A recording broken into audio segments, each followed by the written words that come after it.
I've just finished my masterpiece, and what I call it is the year of 2020. These little speckle marks over here, that's the election. These large gray and white thingamabobs, that represents the pandemic. You see all this little aluminum foil over here? That represents, honestly, I don't know what it represents, but it represents 2020, a mess. A destruction that we carefully painted and had absolutely zero control over.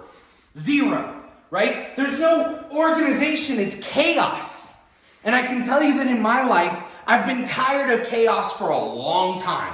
I've been tired of not knowing what I'm gonna be doing next year. I'm tired where do I go? What's my vision? How do I accomplish what my dreams are, what my goals are, where I wanna go? And what I want to tell you is there's something very, very, very simple that won't necessarily just push you and make you accomplish all your goals, but it will illuminate, give you some vision, give you some dreams, some goals and a way to actually accomplish them. And all you have to do is click the button.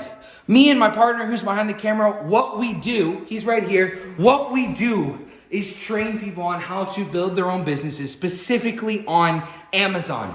You've all heard of Amazon, right? So if you're tired of the chaos and the bullshit in your life, let's see if we can simplify things a little bit. Click the button. Go. Do it.